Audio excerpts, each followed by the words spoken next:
जानने की क्षमता कितनी बड़ी है। सिर पर एक पत्थर मार दिया जाए और चेतना खो जाती है। इस विराट अस्तित्व को जानने चले हैं हम उस सिर से जो एक छोटे से पत्थर से विनष्ट हो जाता है। एक छोटी सी अफीम की गोली जिसे बेहोश कर देती है।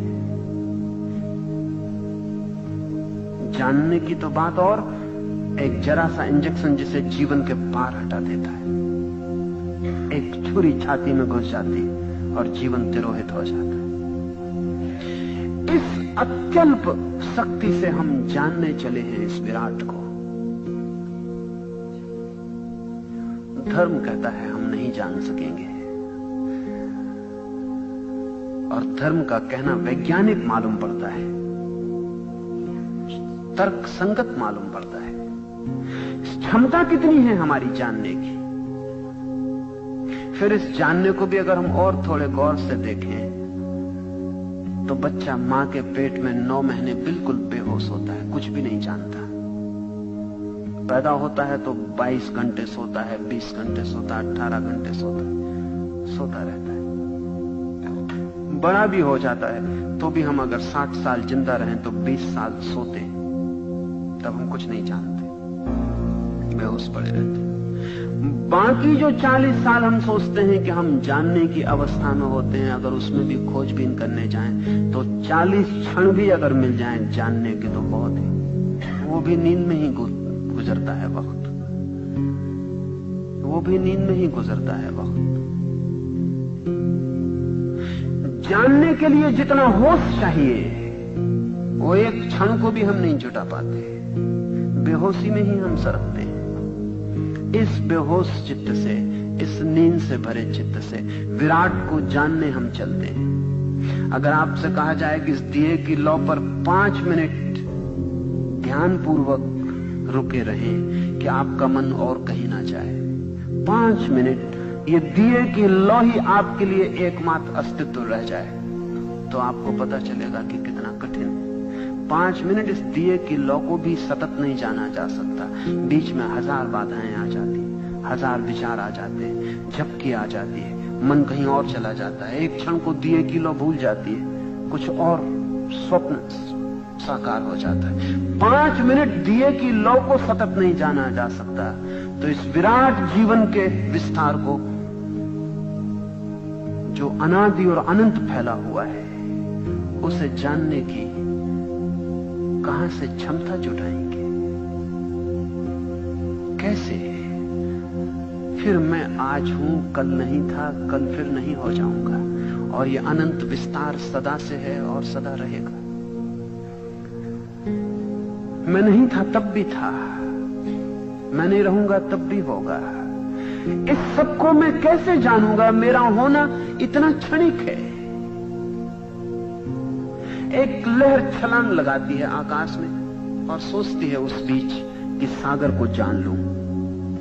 जब तक वो सोच भी नहीं पाती, छलांग समाप्त हो गई, लहर विसर्जित हो गई, नीचे गिर गई। आदमी की चेतना ऐसी ही एक छलांग है। जानना कैसे हो पाएगा? लेकिन क्या धर्म ये कहता है कि अज्ञान आत्यंतिक है, जानना हो ही नहीं सकेगा? नहीं, धर्म ये कहता है जब तक जानने की चेष्टा है तब तक जानना नहीं हो सकेगा, क्योंकि जानने की चेष्टा में अहंकार है, मैं। जब तक मुट्ठी बांधने की कोशिश है तब तक जानना नहीं हो सकेगा, क्योंकि मुट्ठी क्षुद्र है। खोलते ही मुट्ठी विराट हो जाती, खोलते ही मुट्ठी की कोई सीमा नहीं रह जाती। बुद्धि को खोल दे, उसके द्वार दरवाजे तोड़ दें, उसे विराट आकाश के साथ मिल जाने दें, कोई सीमा न रखें, तो जानना घटित होगा। लेकिन फिर भी ये सूत्र कहता है समझें, फिर भी वो अछूता रह जाएगा। जानना घटित हो जाएगा, समझ भी आएगी, फिर भी ये ख्याल में साथ आएगा कि वो अस्पर्शित रह गया। क्यों? अनेक कारणों से। पहला कारण तो यह है, कबीर ने कहा है, मैं खोजते खोजते खुद खो गया।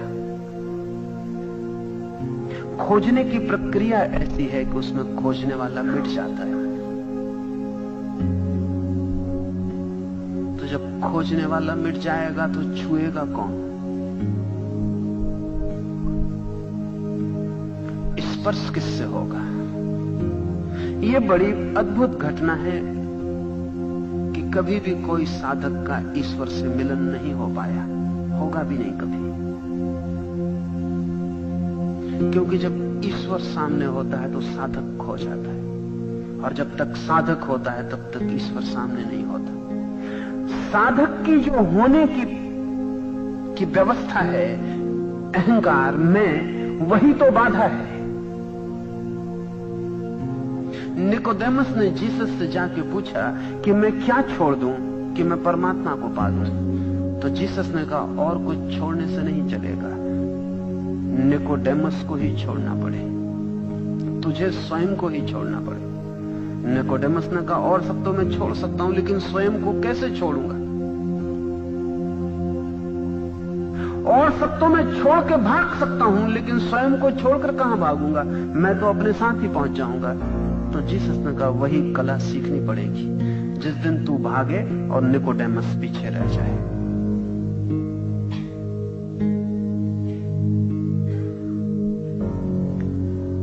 उस दिन ही मिलन हो सकता है।